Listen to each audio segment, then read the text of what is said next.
Hey, so today we are outside of John's garage because we had a little problem last night. So I went down the street to Target and went to Lowe's, and the car was running just fine.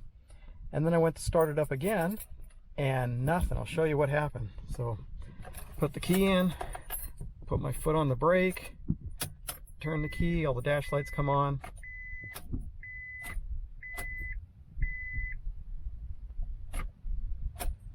Nothing. And the headlights come on, everything works normally, navigation, all the electrical in the car works, just won't start. So check the gear shift lever, it is in park. I've got the key on still, you can see the lights are on. So I move the gear shift lever to neutral and try it again. Nothing. So I mean, I bang this thing around because there is a switch in here, a neutral switch, that you have to either be in park or in neutral to start the car. And sometimes I've heard on some cars those go bad and you got to replace it. So the guy in the truck next to me in the parking lot offered jump start. He was thinking, weak battery. So got my jumper cables out, hooked it up, and no joy. And I had a pair of channel locks in the trunk, and the starter motor is very accessible in this car. So while I turned the key, he took the channel locks and banged on the starter motor, and still no joy. So I checked the fuse, and I'll show you that. Go turn this key off here.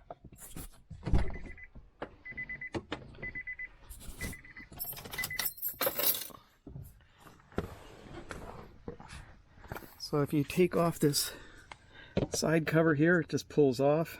I've got the dash apart. I did some troubleshooting last night. And if you look at this, it says the starter is the top left. This would be the signal wire, the smaller wire. There's two wires on a starter. One is always hot, the other one is a signal when you turn the key. So it's a 7.5 amp. It's the top left fuse. So I plucked that out and looked at it, and it is not burned. It is still good continuity.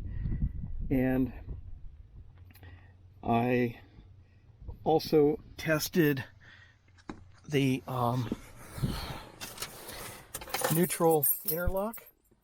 So while I was waiting for the tow truck, I went ahead and took the center console out just while I was sitting there waiting for him, because I had a feeling this is not going to go good. And it was getting dark. So underneath there is an interlock, a neutral, that has to be neutral sensor. So when you put the car in park and your foot on the brake, the switch tells the car that you can start. So if you listen to that when you turn the key right here, you can hear it click. It's a different sound if your foot is not on the brake or if it is on the brake. So I deduced that this is good.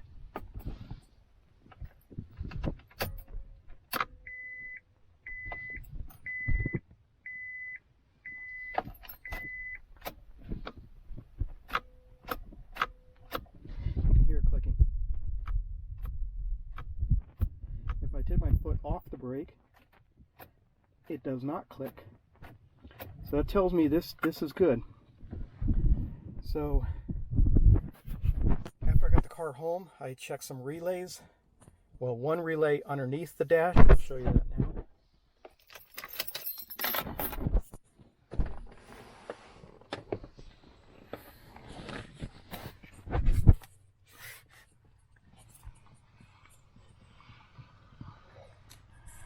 So by the parking brake, there is 3 relays stacked up. I labeled this one turn signal. When you pull it out, it says turn.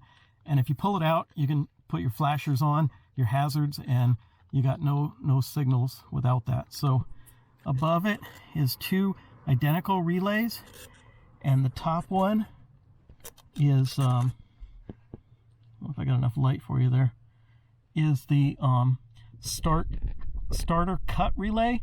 I put a label on that. So it's a bear to get out. I took the one below it out first, and it is held in with these two little tabs. You don't want to break those. So what I did is I took a straw from a WD-40 can and cut it in half, put one in that clip and one in that clip, and then I got some long nose vice grips and grabbed on the edges here and here, and without crushing it, wiggled it gently and pulled it out. And it's really in there, and it's very difficult. And I'll show you in the book what that looks like. Okay, so in the book, the relay, the backside will look like this. It's 4 pins, and if you put, this is the part number, stenciled right on the relay. If you put voltage, so I just took a small test wire and connected to a battery, 12 volt here, positive negative on these two, and then my fluke meter. So I just took my fluke meter probes and connected my probes across these two and had it set to tone, and just set it like that. So when you got no voltage, there's no tone. When you apply voltage, you get a tone. Also, when you apply the voltage, you can hear the relay click. So I know it's good. And also I swapped the two identical relays, and still the car wouldn't start. So I put those back. I've never seen these go bad in a Honda, so it's rare. It could happen, but these are a real bear to get out, so I would not advise testing this first. I'll show you another trick you can try. So when I got the car home, the first thing I did was check my battery strength, and battery's good. It just needed a little bit of charge, but it's not like a dead short. I want to make sure I didn't have a dead short in the battery, but the voltage is like 12.4 volts, and it's good. The battery is fine. It's less than a year old, or right about a year old now, and so you want to eliminate the battery. Also, when you turn on the key, you should see the check engine light come on for a few seconds and then go off. So that way you know your ECU, your engine control unit computer, is working, because you want to make sure that's not shorted out. The car won't start without that.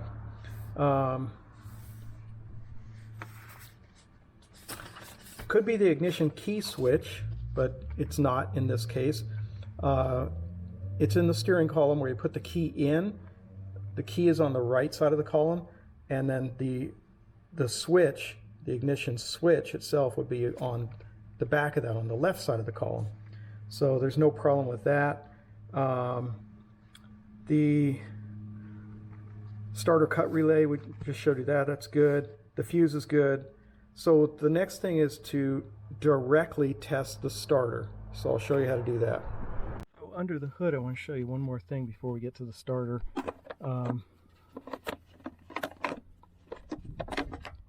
In here, there's a fuse puller. I use that inside the car. You want to check your main fuse. That's a 120 amp. Make sure that is not blown and it's good. And then over here, your 60 amp fuse, and make sure that's good, because power comes from your battery to here and then goes through this one to the starter. Well, it goes through the to the starter.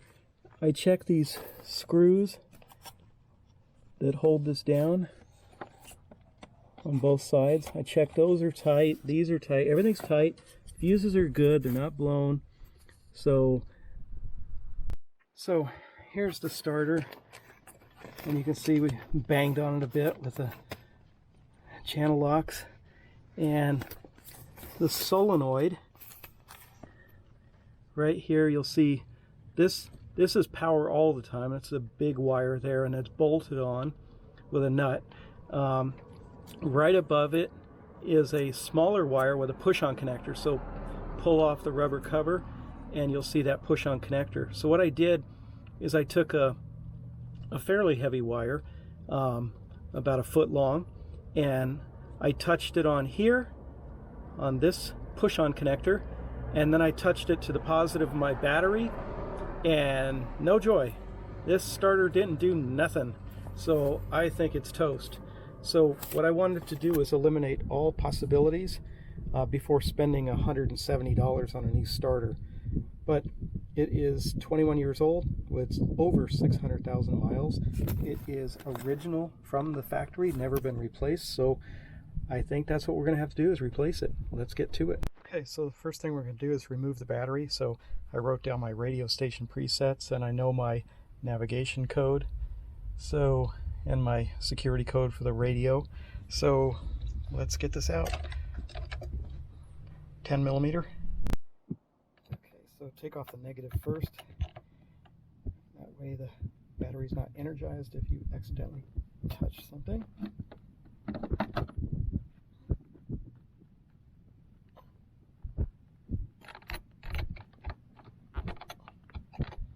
Do not touch anything metal while you're working on the positive.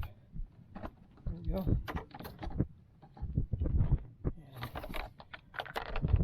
take the hold down bolts or nuts off there. I love Honda products. Everything's 10 millimeter, just about. Okay, put my handle back on. Take the battery out. Okay, let's get this tray out.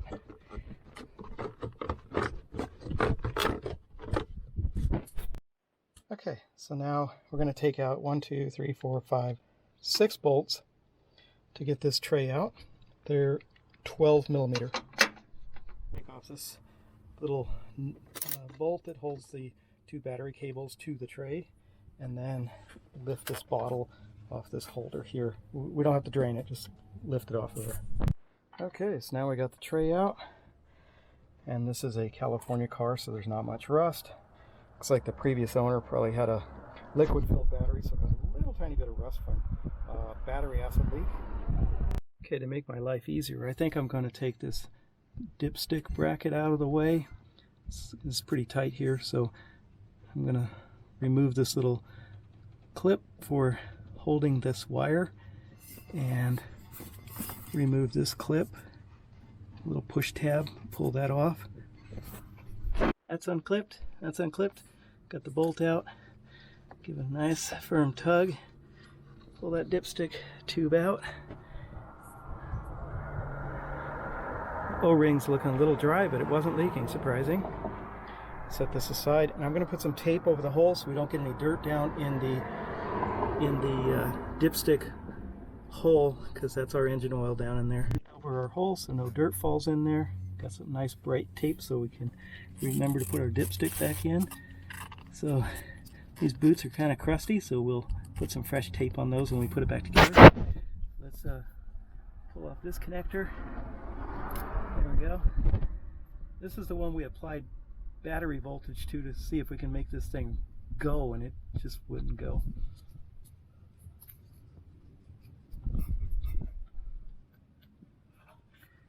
And this is your 12 volt constant power, so that's a 12. Let's get that off of there.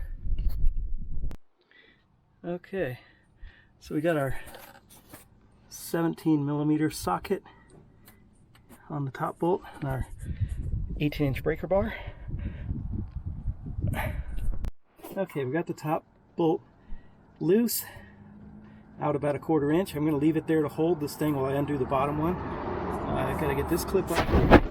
So this tab, you have to lift up on it while you pull. Try not to break it, because you want to have these wires neatly held in place. Okay, so let's get our 17 on the bottom. Got a 6-inch extension, These bolts are in about 100 foot-pounds, so they're really in there. Okay, and here comes the lower bolt. I told you it's long. And now we can take the upper one out while holding on to this. I can't hold the camera, so I'm going to put the camera down. Okay, so here's the shorter top bolt. See in comparison, one is really long and one is shorter. And now we just take the starter out of here.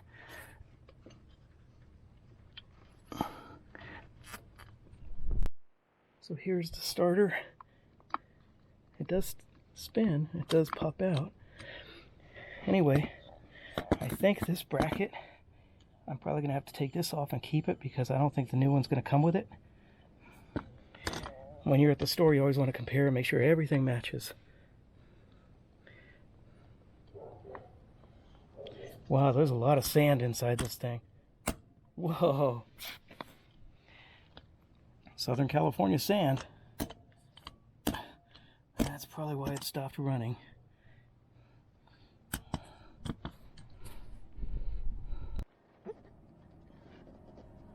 There's our flywheel in there. Those are the teeth that engages to start. That turns the flywheel. Okay, so I'm going to put a little test lead over to the positive battery and see if we can make this thing jump. So when I touch the positive battery, let's see what happens. Ooh, there we go.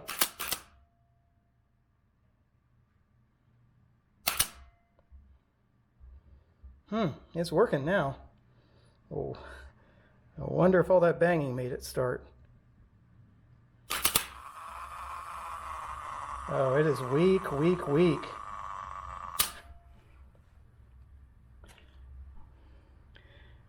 That test lead gets hot. Let's do that again. So this would be simulating our key. So let's see. Yeah, this motor's tired. It is not rolling. Try it again. Yep, it is toast. Here we are at AutoZone. When you got an old car, you need several old cars so you can go on parts runs. Or if you got to get to work the next day and your car won't start, you need to have another car to go to work. Okay, so I got it home and the bracket is different. You notice my bracket goes this way and the one from AutoZone goes the other way, so I'm going to switch that. This is a Duralast Gold D.I.Y 17298 and it was $169.99. The Honda Acura dealers all want $525 and up plus tax, and then you either drive a long ways to go get it or you pay for shipping. So since this has a lifetime warranty and the Honda dealer only gives you 1 year, this to me is a better value. And I think AutoZone parts, the Duralast Gold line anyway, seems to last a long time. Okay, so we got the bracket swapped out. Now we're ready to put it in the car. I'm going to put some tape on here. It's kind of funky how that's on there. And tape up my other wire boots on the other end on the car. The solenoid facing up, and this clip goes down, solenoid up, so that's the top hole right there with these small. Okay, you should always thread bolts in with your fingers. Get the first several threads in, make sure it's going in smooth, it's not cross-threaded, and then put a wrench on it. Okay, now we put the long bolt in the bottom, thread it in by hand, and then get our wrench on it. And then we'll torque these to about 100 foot-pounds like it was before. Okay, so we put our 12 volt constant voltage, we put the nut on it, tighten that up, and then we'll put the boot back over it, put a little tape on there to make sure it's completely covered.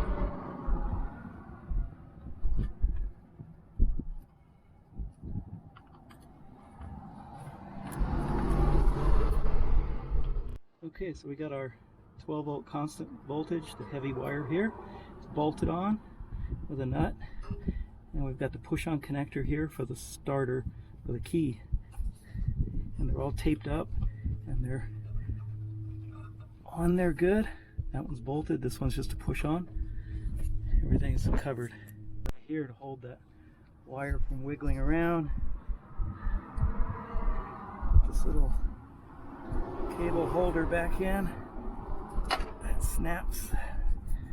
Okay. Now it's time for the dipstick to go back in where we put our tape. Okay, I put a little engine oil on that O-ring and on the shaft there. Put this back in the hole.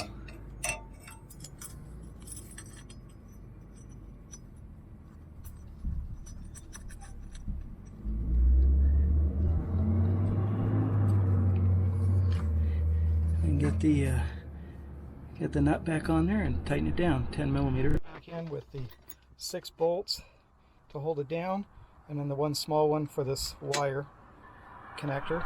Okay, in with the battery, and then the mount, and there's a short one on the left side, don't touch both posts, long one on the right side, driver's side, and these are hooks that go down and hook under there.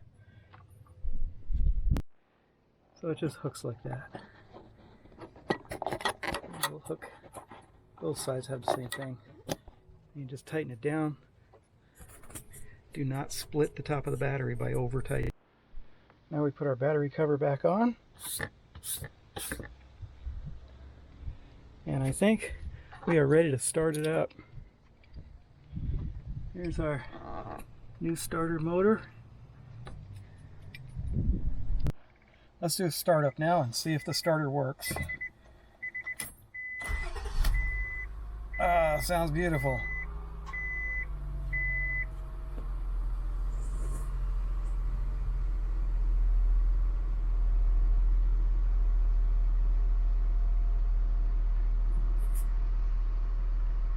Now I just got to reset my radio stations, enter my Navi code, and we're all good. So we can call that a job well done.